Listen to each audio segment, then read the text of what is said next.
Hey guys, JB here from Alpha Wolf Consulting. Whoop, sorry. And coming to you with Stone Daz Adventures out in the beautiful Byfield Forestry. Check out how beautiful it is out here.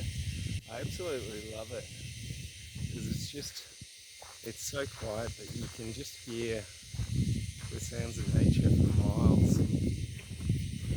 And usually there's not many people that come out this way because it's a bit off the beaten track. So yeah, it's usually a really nice place I find.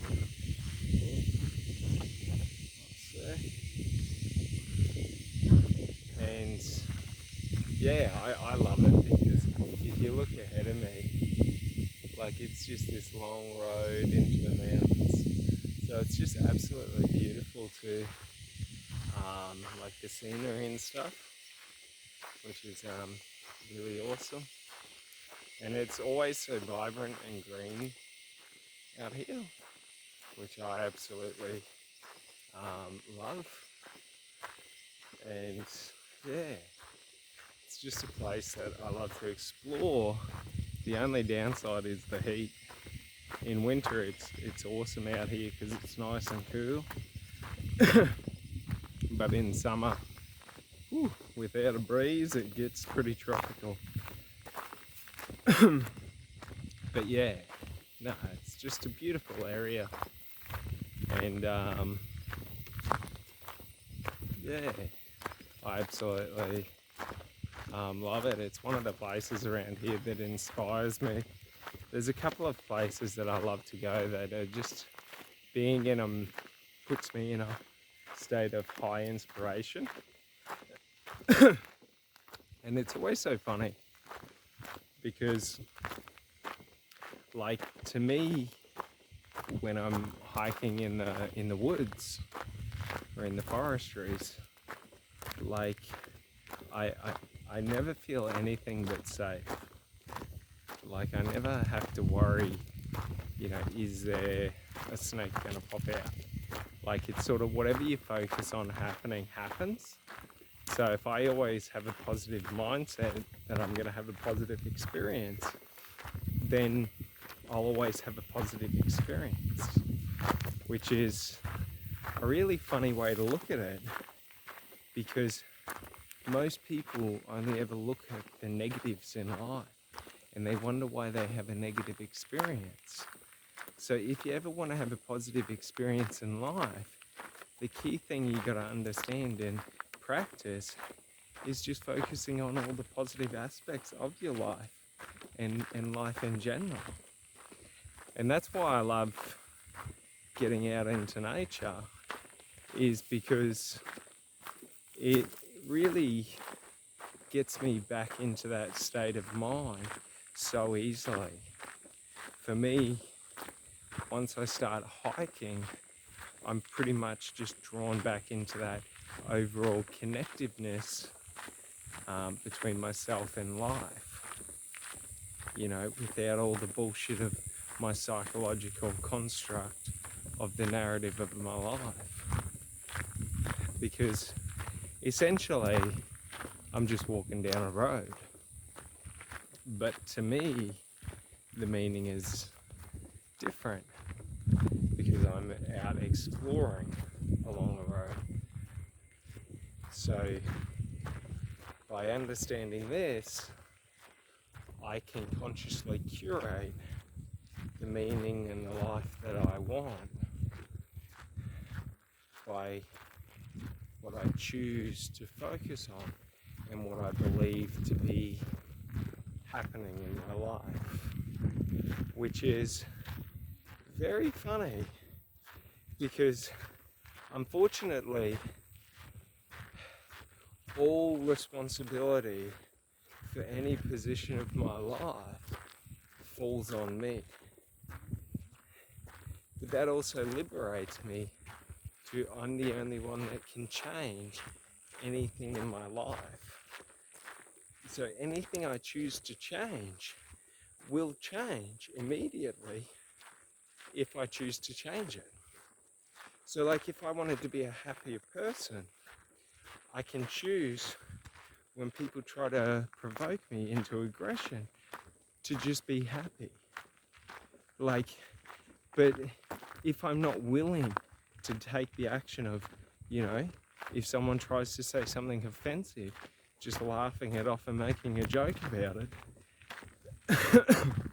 then I'll never be able to, I'll never be willing to do what's required to live or have that part of my life optimal to what I desire. Sorry. So we got to understand that in life, the number one enemy is an illusion in your imagination, which is the illusion of you. It's only you that ever stops yourself, because you craft illusions and delusions so that you're able to justify why failure and quitting is acceptable, why not having what you want and what you desire. Because the thing is, if you just make a conscious decision that whatever it takes, whatever it requires, I'll keep moving towards my goal. It may take 10 years, but you're still going to reach that goal. So if we just do the work and we focus on, instead of using output or the results as the fuel, you use the consistency of action, knowing that if I want to get a six-pack, if I train my abs every day of the week for an hour, I'll get a six-pack. And just knowing that in every action, knowing that it's not the singular action that achieves the goal, but it's the collective action done consistently. So if I know this, then I have the power to, in anything in life I want to achieve, all I have to do is unleash that power of, prior knowledge of consistent action and effort. And regardless of, and the difference between trying and doing is, I'm not measuring what it's supposed to take when I'm doing it. When I'm trying to do something, I'll measure how much did it take other people. How am I, going in comparison to other people? All these different things. So we got to understand, the effort required is individual.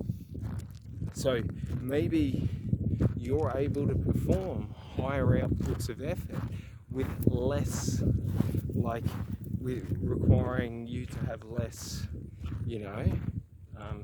effort exposed. Maybe you're more efficient with your actions and you're able to get better results. For example, if we take getting a six-pack, well, if I know that if I train my abs 1 hour a day, that I'll get a six-pack eventually.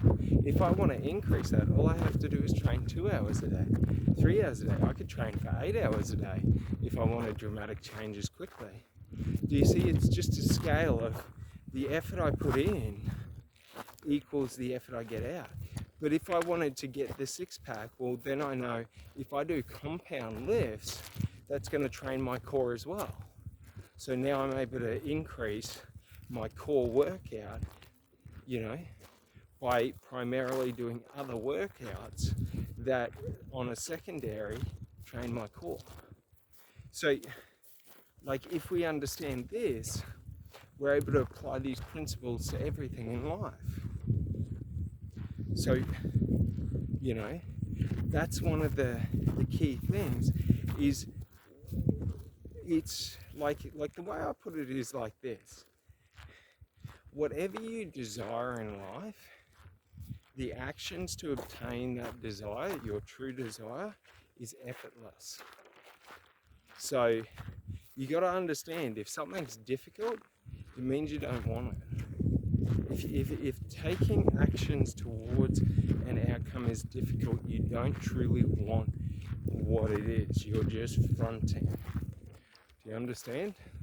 Like, when you're taking the actions towards your true desires, like, it's effortless. Think about times you've been in love.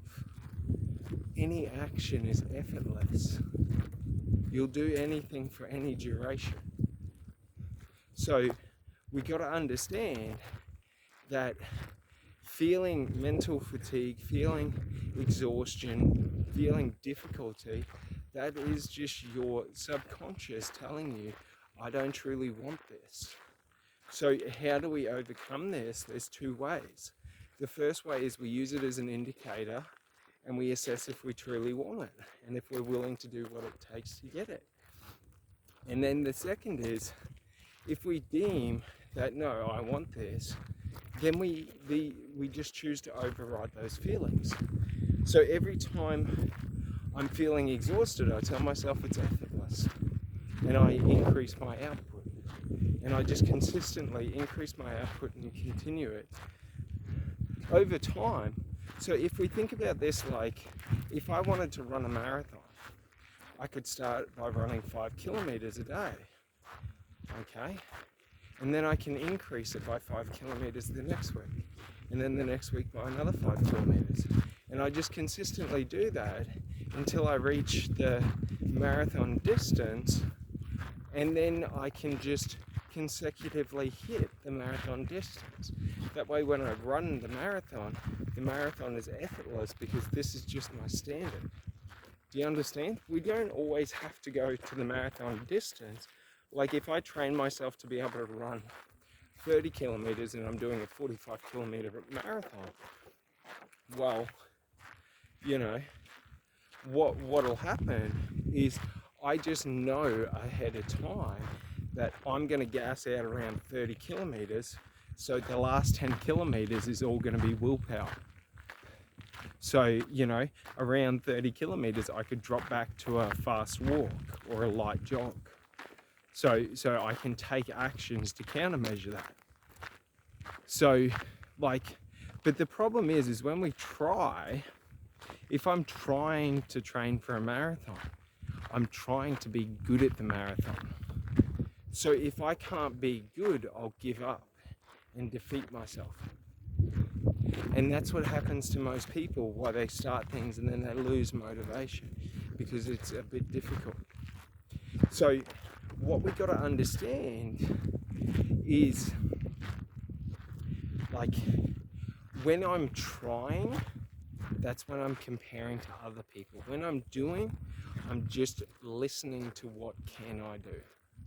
So I'm just taking action. So just understand that doing doesn't require thought in your action, because the actions you are naturally drawn to take will be the right actions.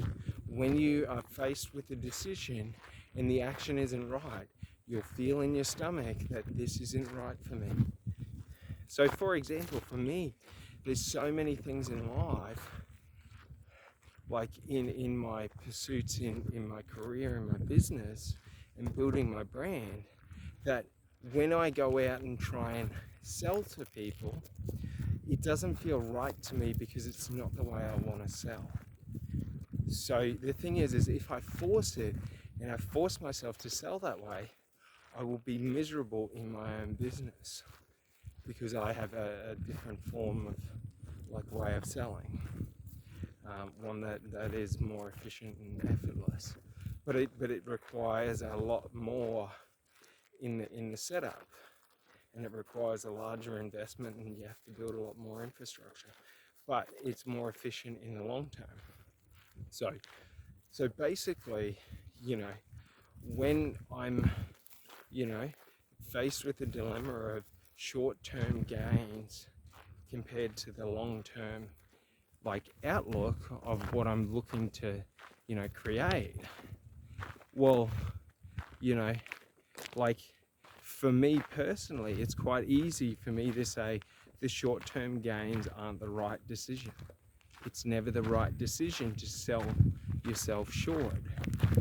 you know, even if I have to weather many bad storms, like I'd rather weather the bad storms to reach my destination than just give up and accept somewhere because it's safe. So like what we have to understand, and what I had to understand, is that like once you make that decision of this is what I want to do and this is where I want to go, it's effortless to take the actions towards achieving that goal. The hard thing is when you're faced with taking inauthentic actions or actions that try and divert you. So understanding this is just understanding that if I'm not feeling driven towards taking action in what I think I want to do, maybe I'm wrong, okay? But I can always condition myself through behavioral conditioning to like transfer a positive emotional like sort of feeling to that what do you call it, like what I'm able to do is, even though I feel negative about taking action, I'm able to rewire my brain and switch the negative to a positive.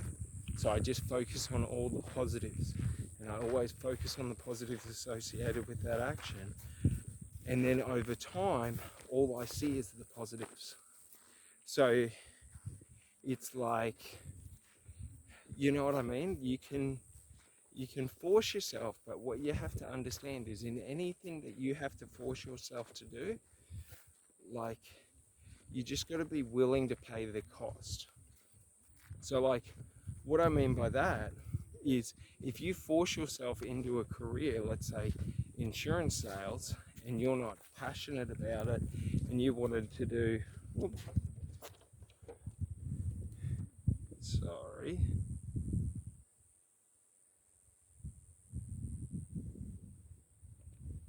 But yeah, so if you force yourself into insurance sales and you're not passionate about insurance sales, like what'll happen is if you forego what you're truly passionate about, even if you make all right money, you'll wake up when you're 40, 50, 60 years old and you'll feel trapped in an illusion of who you settled for. So like it doesn't matter how long you live in the illusion, okay? And the illusion is when we negotiate with ourselves on what we're willing to accept in life.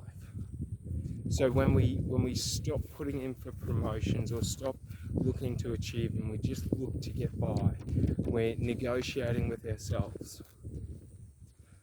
So we got to understand, like, we all get to negotiate with ourselves on what our dream life looks like and what, you know, we want to do with our life. So, you know, the thing is if you're inauthentic with, how beautiful is it here, but this is what I love, like, if we go around, like, behind me you got the mountains, and we're sort of in a little, like, valley, some flatlands, and then you got some more mountains that we're walking towards, and it's just, like, so beautiful. But, you know, if you settle for less than you want, so it's sort of like in relationships, settling for someone who's comfortable, not someone who you're, you know, in love with. But the thing is that, like, to actually be in love, you must understand love, because there's so much false love that is lust, that masquerades as love, that isn't real. You know, there's telling yourself you're in love so that you put up with toxic behavior or negative behavior, like, you know, on both sides. Like, The problem is people who don't deal with their negative emotional trauma, they tend to project and expose other people to those aspects of them, to those aspects of that trauma. So like, you know, if a girl has, you know, been cheated on, you know, repetitively, and, you know, made to feel like shit, well then every time you try and make them feel good, they're gonna treat you like shit, because they don't, you know, like it's subconscious beliefs, you know what I mean? Like these are limiting beliefs because they're subconscious, they're narratives that made their way into your subconscious that aren't truly yours, they're from other people. So like in self-development, like truly liberating your mind is going through with a fine-tooth comb and just seeking to understand what is authentically me and what has been imposed on me by other people. And when we work out those things and we're able to get rid of all those negative beliefs that have been imposed by other people, like the thing is you get to choose whether or not you want to hold that belief or not. So there's many positive beliefs that are given to us by other people, okay? And what we have to understand is that, like, we don't want to just, because it's someone else's belief, discredit it. Like, but we have to check and verify it on our own, okay? Like, we're not justifying the belief based on someone else's point of view. Like, when we feel like we have to justify behavior because it's, you know, a social norm, that's not true. If you don't like behavior that people do to you, you tell them, I don't like that behavior. Like, you set a clear boundary because you have to do that. It's not on someone else to set boundaries for you. But it takes a bit of work to build the confidence to be willing to trust yourself and trust the decisions that you make.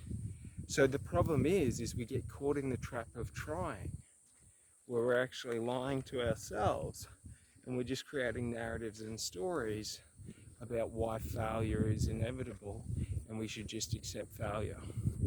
So what you have to understand is that to overcome this, it's quite simple. It's just making a decision that I believe this is real. And then when you get those negative thoughts, you just redirect them into positive thoughts and empowering thoughts. So when you get the thought, oh, I can't do this, you just go, no, actually, I can do this. And then you focus on the positive aspects of, well, if I put in consistent effort, like, it will happen. Like, because it happens for other people. If they put in consistent effort, you know, it happens. So when we understand this, we're able to redirect that narrative, and that's where the true power comes from, is because when we redirect the narrative, when we do it again and again and again, those beliefs shift to new beliefs, and the new beliefs are the ones that we continually repeat. So, you know, we're able to, over a couple of months, really reprogram our thoughts and beliefs so that they aid us instead of work against us. And then we just have to understand that when we make a decision to move towards what we want, that movement is effortless. That movement is easy.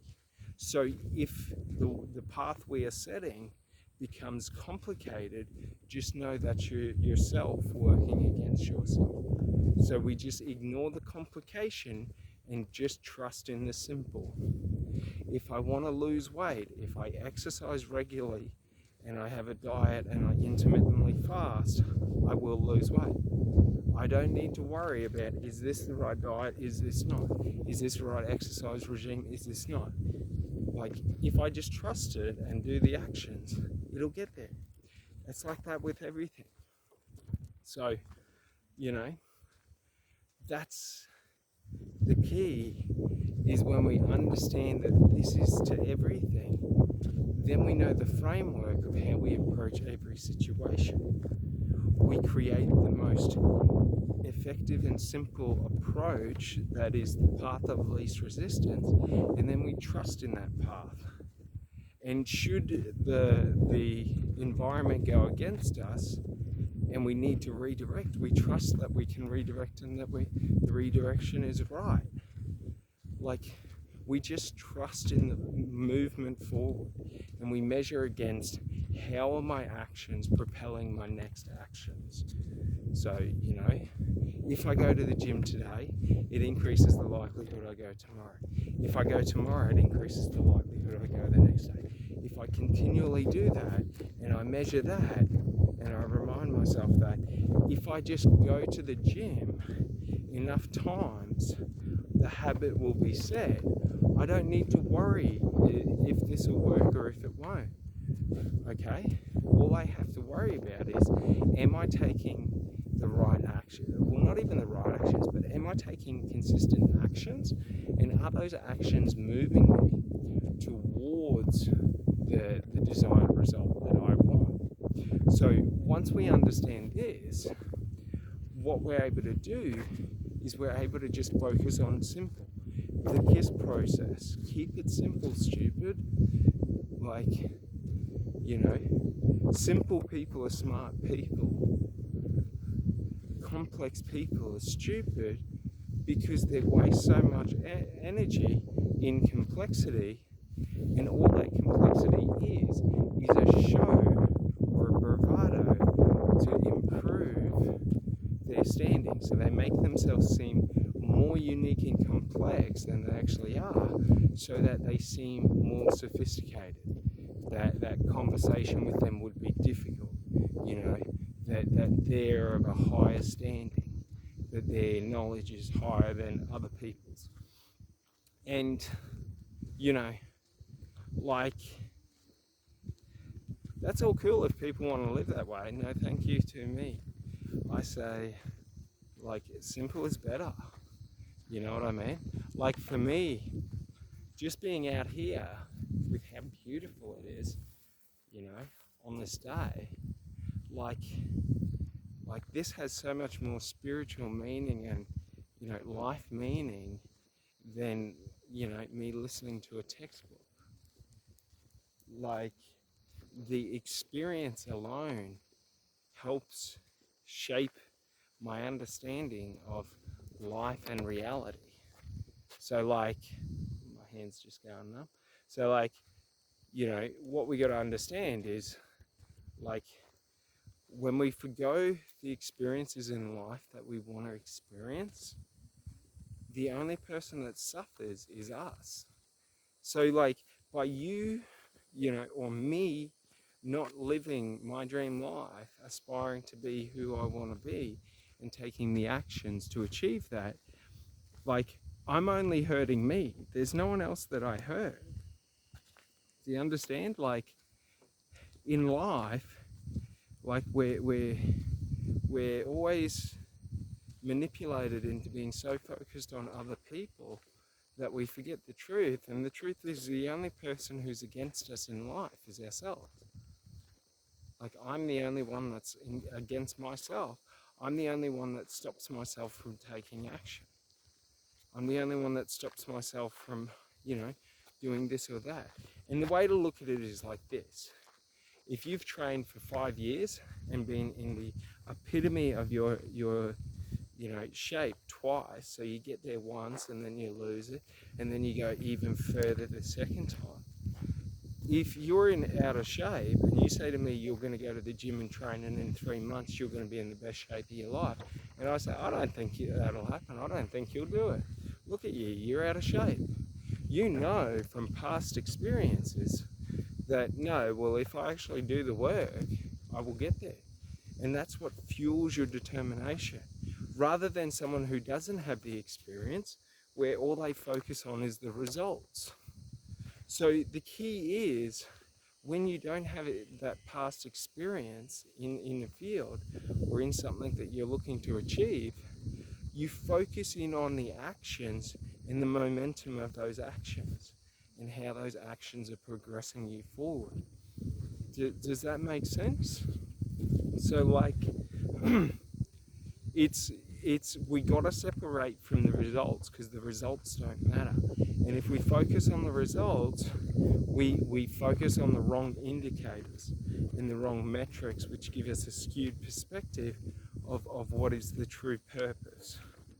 So when we focus in on the actions, the purpose is to increase the effectiveness of each action. So overall, we're looking to increase our effectiveness so that every action we take is, a percentage increase on previous. So we become more efficient, but also more effective. So whereas if we're trying to get a result, the action is we're looking for the action that gets us indicators of the result. So, son of a gun. So what that means is, when I focus in on the results, I'm led to short-term thinking, because short-term thinking gets me, results quicker. So whereas when I'm thinking about, the actions and increasing the actions, this is long-term thinking, because I'm looking to get incremental gains over a long duration that compound and, have a multiplier of a return. So like, these are some important things to remember, because when I try to motivate myself through results, I continuously have to get results to feel motivation, but lack of results causes demotivation. When I focus in on the actions, so long as I take action, I succeed. So long as I'm like, if I'm accepting any and all actions towards the goal that move me and increase the momentum forward, then every action I take is a win. I don't need to wait for the results. In the moment of taking the action, it fuels me to take the next action. Do you sort of understand? Does that make sense? So like, if we understand this, we now understand the glitch, as some would say, the glitch in the matrix, or the infinite money glitch, which is that if all I focus in on it is the actions, and I use the action as my fuel and my metrics of change, and I monitor change, then I will move at an increased pace, because I'm not worried or concerned about what might happen. All I'm focused in on is, if I continually take actions, I will reach, the goal, which is, whatever it may be. So if we can, really and truly understand this, what we're able to do is we're able to, motherfucker, sorry, water sketches me out, because even though the likelihood of there being crocodiles in there is low, I always force myself to be a bit alert and assume that there could be, because sometimes they might jump out of the bushes. So, but the likelihood is 0.0001% or something. But getting back to it, if I know that even in something that I haven't done before, if I just choose the actions that seem like the path of the least resistance, and I trust in the taking of those actions, and I commit to doing it consistently, every goal is achieved. It's just a matter of time and how many actions need to be taken. And the answer to how many actions need to be taken is take action until action no longer needs to be taken. Shift your mindset from how much will it take to how much am I going to fill up or invest until there's no need to invest, until the compound gains far exceed any investment. So, understanding this, one sec, just allows us to better individually control and gauge our own performance without the need to compare results with others. So, it's an interesting thing because it unlocks so much of the individual human's potential, but it also shows that everyone's the same, and it's just how we use this body and mind that is different.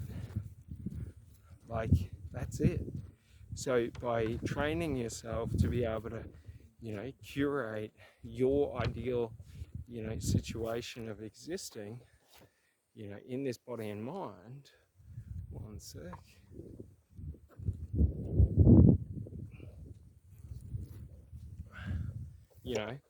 what you're able to do is, one sec, by being able to curate it, you now have full control over dictating the direction. Because in my actions, the actions I take in every moment determine the outcome that I sit in, or the outcome that is created. So by understanding this, at any point in time I can shift whatever I want in life to get a different outcome. All I have to be willing to do is take different actions. So it becomes then sort of not a game, but a game of understanding, well, what actions get what outcomes. Because when we work that out, that's the secrets to life, and living in society at whatever level you want to live at, is just unlocking what actions are required for me to enjoy that lifestyle. So if you want to be a multi-billionaire, well, you have to understand how to create tremendous amounts of value and disseminate it to the majorities, so to the mass scale. Because the only way to become a billionaire is at mass scale. So, understanding that, for example, there's 7.6 or 8 billion people on the earth.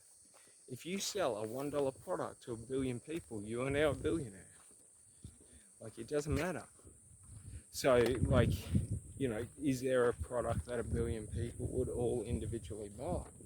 Are you able to get in front of 1 billion people to make that offer? Are you able to make that offer, so attractive that 1 billion people out of your pool buy? So, it's just understanding that. But at the root of all challenges and all setbacks, okay, the root of all challenges and all setbacks, ooh, that looks a bit gnarly in there. I think it's a little bit too closed out for me. But the root of all challenges and all setbacks in life is you, is me. We got to understand that, because if we understand this is where the liberation in life is. If I'm the challenge in my life and the setback, and I'm the one that makes everything difficult for me and the reason that I fail, I can choose to stop doing that.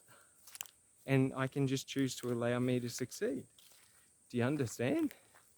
So like, the thing is, to get to the point of liberation, first you have to pass through the stage of acceptance.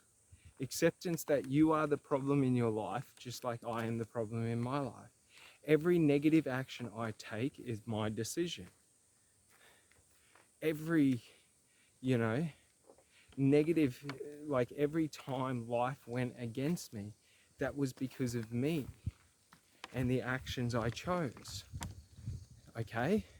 Now, sometimes in life, you know, in a situation, it's a no-win scenario.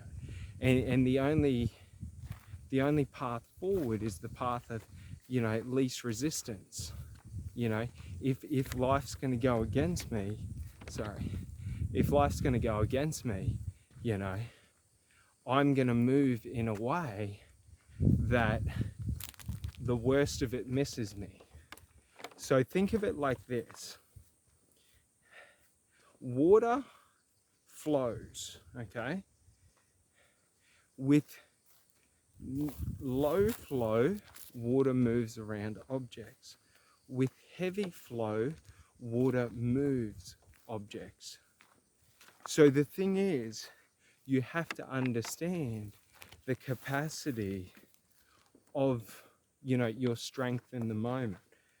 Is this an instance where you're in a situation and life's going against you, and this is the time where you need to be, you know, the least amount of flow so that you can just gradually, you know, slowly pass the rocks without, you know, bashing into them? Or is this a time where you need to unleash your energy and move impassable objects? Because you got to understand, depending on the volume of water, if the Arctic ice all simultaneously melted, they would eviscerate many mountains.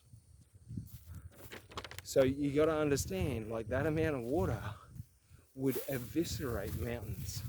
Mountains would not withstand them. Mountains would be reshaped. So, you know, that's the key, is it's not that you're one way or the other. It's what is the path that's right for you to take in that moment. And the path will usually be the path of least flow. So it's not that it's the path of lowest flow, but the path of the least flow in comparison to the majority of the flow will be a natural movement, and you're just nudging yourself. That's least flow. And then the high flow is when you're in a situation where there's high uncertainty and there's no probable outcome that you can see, and you just know you have to make a decision and you have to commit to a path of direction. That is the path of maximum flow, because you have to force your way through until you understand the natural flow of your movements.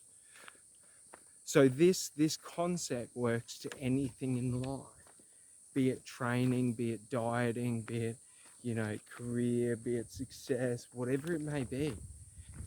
Okay, it's like this. We'll use the analogy, this in an analogy, and it's like you're walking through the desert. So I can walk and say, I'm going to keep a 6 kilometer an hour, like, minimum speed. And I can say, I'm going to do that. Now, it's more effective to walk slower in heat because, you know, it conserves energy. But I could say, no, I'm going to do that. But the problem is if I use maximum flow in the wrong environment, I will sort of like, if I gradually let water, you know, into a new riverbed, you know, it'll sort of make a natural path and it'll create a natural sort of flow.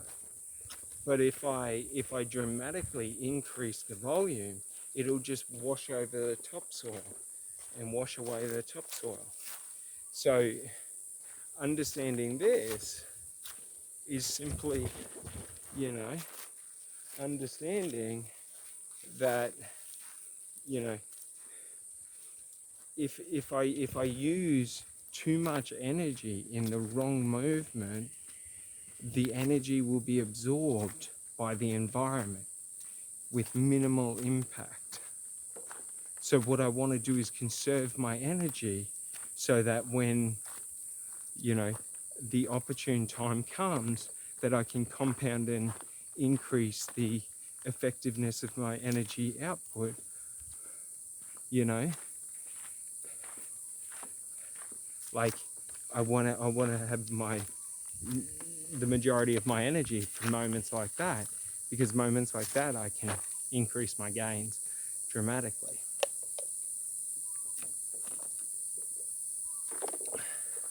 You know, and it's just understanding this which is difficult, because the problem is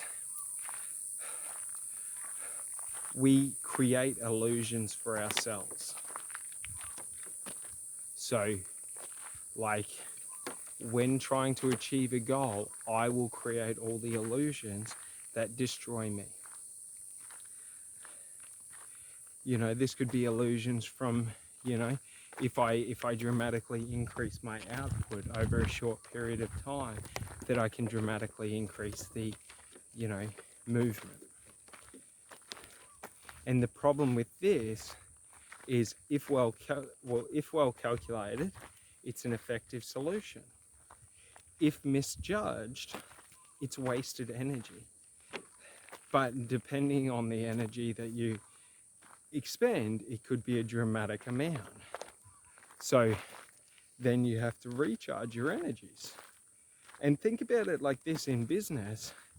Like if you are trying a new marketing strategy and you've been trying, you know, innovating every month for the past 12 months, getting no results, like if you put too much energy into one marketing strategy, the potential is if it fails, it might burn you out for a 3 to 6 month period of doing any other projects. So, you know, whereas if you put all your energy into one project, it might pay off, and that might fuel you for years to come, right? That's how result-based, like that's how it works in result-based. But when you're doing it with an action-based mindset, it's more of, I can do this action for this amount of times, but it's also like, if I was to take, you know, drastic actions, I'm going to exhaust myself at a faster point. So if I know that consistency is the key, what I want to do is I want to take the smallest action, or the action that requires me the least amount of energy. And it's not that it at first is the action that at first usually these actions are quite difficult, because the path of least resistance in any goal is the most difficult path. If you have that belief, every goal will be achieved. So when I talk about the path of least resistance, I'm talking about you consciously choose the most difficult path to that goal, and you say, that is my easy, okay? And then you think of that path as being your easiest path, but you make sure that you make it a simple path. It can be difficult, but you don't want it to be complex. Complex is where failure happens. Complex is where dreams die, because complex is where you justify yourself to give them away. So understand this, that like there's no minimal effort path to success. Success is always maximum effort, but it doesn't have to be your maximum effort. Do you get it? Like, you can do 70% of your output. You just have to make sure that the 70% of your output is enough to achieve the most difficult path. This is how all the special forces dudes do it. Like, that's the funny thing, is you listen to special forces guys and they talk about the training, and the majority that get through say it was difficult and it might have been grueling. But like, looking back on it now, they will always say it was the easiest part. Because in true combat and true, in these highly extreme dangerous situations, well, like, you weren't in danger then. Bullets weren't coming, you weren't getting bombed, there wasn't the threat of death, you weren't having to, try and save friends and then lose friends, like all these different things. You weren't experiencing ammunition shortages, you weren't experiencing supply shortages.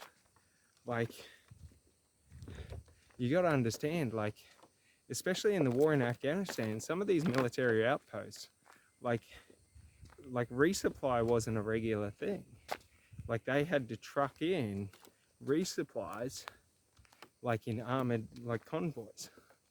Like, so if the Taliban, hindered the convoys or destroyed their supplies, then they wouldn't get resupplied. But that didn't mean that they could give up and go home. They still had to stand there and hold the ground. So you got to understand, like, whatever I believe as being the most difficult thing for me in this moment when trying to achieve this goal, it's actually nowhere near as difficult as it could be. So that's what we got to remember, is the hard path. If we consciously choose to do the hard path, we're accepting that it's going to be difficult, and that's okay. And regardless of the difficulty, we're just going to keep pushing through, because we know if we keep taking the actions, we will get there. And we know success is ensured because the difficult path is usually the path with the most risk, like the best risk tolerance. Because, for example, if I take the difficult path to getting into the military and I train rigorously in physical, activities, and then I train my mental, and I train in strategy, and I train in discipline, and all these different skills that the military is already going to do, even if they got to tear me down, like, I understand, like, the purpose of building back up. Like, whoo, sweaty. Oh man. So, like, it's a bit muggy, and I'm sweating that much that the sweat's in my eyes now. So it's sort of like if you've ever caught a wave in your face and, like, I don't have a finger spare.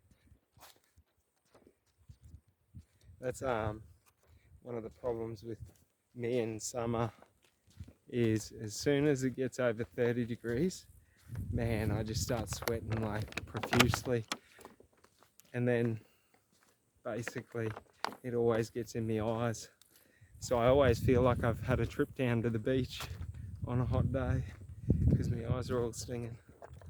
But no, so, like, that's, I guess, one of the key, like, lessons that I taught myself at a young age was, if I just choose to do what the most difficult path is, but I tell myself that's the path of least resistance, because truly it is, because if you take the difficult path towards your goal, you're guaranteed to achieve the goal.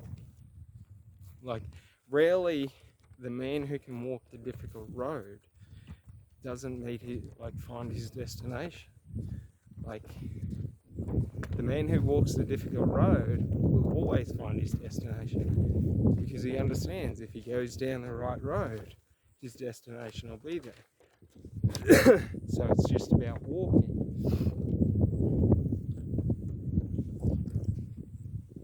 Whoop. But yeah, that's just like a key thing that personally, like this is one of the beliefs that just helps me, is because like I don't have to stress about goal achievement, because I know if I consciously make a plan, well, that plan will achieve it. All I have to do is be willing to take the actions and be happy about it. Like, that's the thing. Like, difficult and hard, like, yeah, a path can be hard, but it doesn't have to be unpleasant. Like, hard is not unpleasant. Hard is comfortable. Hard is easy. Like, if you're walking down the road getting punched in the face, it's hard, but at a point it just stops worrying. Like, you just stop worrying about it, or you start punching people back. Like, life, like the hard part will give you the answer, you know, in the form of the path to walk. So like if you're in life and every time you try and move towards your goals, like everything comes against you, well, one or two things. One, you're either in the wrong environment, so your environment is not conducive to achieving those goals, or two, like life's not really hitting you. You're just soft, and you're perceiving people's like apathy and not caring as being an attack or an affront. So like one is either the environment is trying to beat you down, or you're beating yourself down. Like, and if the environment's the one beating you down, then you gotta disconnect from it and get into a new environment, because that environment will never be conducive to you achieving those goals. So like, you know, it may mean for a season or two you got to cut people off, and then you can reassess later on if you want to put back in your life. But you don't sit there and wait for them, you know, wishing and hoping, you know, for change. You know, like people will either be in your life or they won't. And there's no point stressing about it, because while you're wasting time stressing, you're creating a lot more negativity into your life, because all you're focusing on is what you're lacking.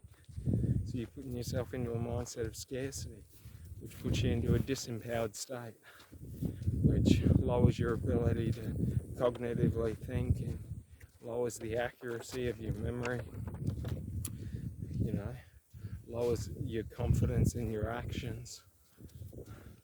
So the thing is for a lot of people, I used to be one of these people. I used to put myself into environments that made me feel less than, so I always felt like a need to always outwork people and improve my loyalty, improve myself. And it was so unhealthy, because like I was only there to try and, you know, make people eat their own words, you know, like, and you know, in other work and careers later on, I shifted my focus to working with people that I really cared about and that I liked a lot. But yeah, the downside was always that, like when working for other people, it's always a no-win scenario. Like, you know, I was making the company hundreds of thousands of dollars a month and getting paid maybe 8 to 10,000. That math don't make sense. You know what I mean? But on the way it's broken down on paper, it all made sense, and it was quite a good wage, you know? So like the funny thing is, the trap of society is that like you can make good money working for other people. It's just, it's never enough to be financially free, because it's depending on what you do, it's quite limited to the pay increases. Like, pay increases are either sporadic or they're small percentile. Like, you know what I mean? In the early days when you're building your career, you're able to jump up into new brackets and take higher positions. But at a point, most people get brand loyalty towards one company, and then if that company doesn't look after them and take care of them, they get the short end of the stick. And that was the problem, is like, you can't fault these companies or these businesses. It's just like, if they were to pay workers like market value, like, it just wouldn't be feasible for them to have employees. Like, because employees are an outdated concept to times where the tasks and actions required took a long period of time. So you think about it, like, just take sales for example. Like, with current technology, I can reach millions of people in one action. Whereas, in the past, I would have needed millions of actions to reach millions of people, because I could only reach one person per action. So, one sec. So, that's important to understand, because that's why, in sales, I'm valuable, is because I understand how to reach people. I understand how to connect with people.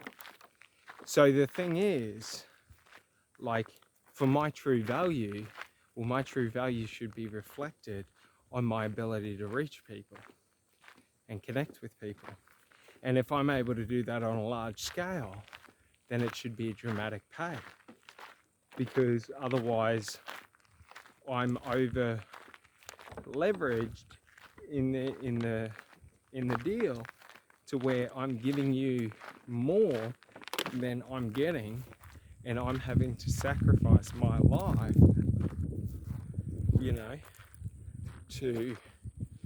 I'm having to sacrifice the quality of my life to sort of settle for, what's given. So, like, and don't get me wrong, like, there's so many companies where, to be a good company and to be a good business, you've got to care about your employees and your customers. So, like, there is so many businesses out there that look to take care of their employees and pay them a fair wage for fair work. And then you get on the negative end of the employee, you get the employees that are just there to cheat the system. The ones that can't be trusted, the outliers, the minority. So, the hard thing for employers is, how do you be fair to the majority when knowing that the minority will, show their face? And the answer is, if you treat the majority to a high standard, the majority will enforce the minority to comply or leave. So if you treat your workers at a high level and you pay them what they're worth, if lazy employees come on, they will have a word to the employee and tell them that they can't just sit around and do nothing. If they don't want to work, they can leave. And if the employee's not willing to leave, then they'll tell the manager and, go through HR.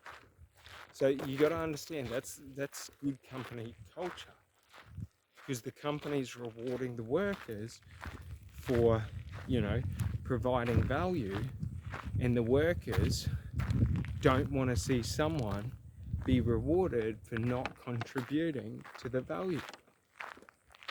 So you just got to understand that if you fearlessly, as a business owner, go towards, treating your employees at a high level. Like, your employees will, uphold the standard of how people treat you. So it's like reciprocation. So, if I'm looking out for you, you'll feel a need to look out for me. This is how, our societies evolved into, from being small family groups and, things of that nature to, settlements and townships. So, just understanding this really allows employers to sort of safeguard their future, because if you think about it like this, let's say you're a business and you got 20 employees. If you invest $100,000 a year into each of those employees, like, the potential that if the majority of them paid dividends, you'd make hundreds of millions of dollars, you know what I mean, would be quite large. So, like, that's the problem is it's an unfair distribution, because individual workers are punished for seeking outside of their role that they're hired for, or they're not compensated or rewarded. So, like, for example, if you got an administration person and then you're asking them to do payroll as well, like, that's additional work. Like, they're no longer just an administrator, they are now a payroll clerk as well. So you've got to pay them an increase on that. And the thing is it's not that, like, you should never look at it like, I'm paying them extra now because I asked them to do more work. It's no, like, I'm investing in them to become effective and rewarding them for becoming effective in that field, so it becomes more efficient. So I don't have to pay someone else to do it. So, like, that's the thing is, like, if you, like, as a business owner, you got to invest in to the staff, because if you do that, like, they will reinvest time and energy into your business. And it's sort of like, it's a symbiotic relationship, just like the relationship between the buyer and the seller. The buyer and the seller is a symbiotic relationship, in the sense that the buyer cannot buy unless there is one to sell.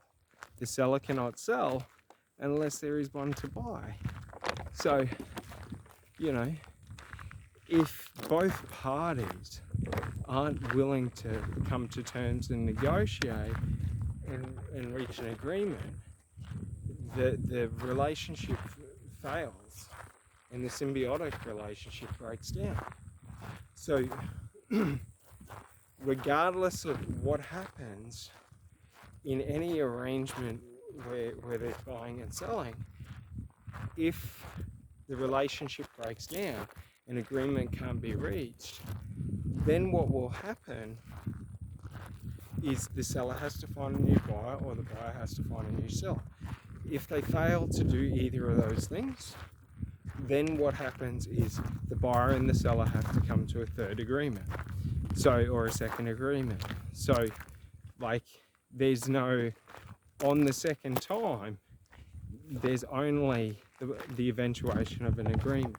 Like, there's no the buyer and the seller not coming to terms, because they've tried to look elsewhere, they've failed to find elsewhere. So it's either no sale happens or a sale happens. So, like, just understanding that allows us to understand that, well, if it's a symbiotic relationship, it has to be of equal value or of exchange. So, like, the seller's got to be willing to accept a fair value for their product.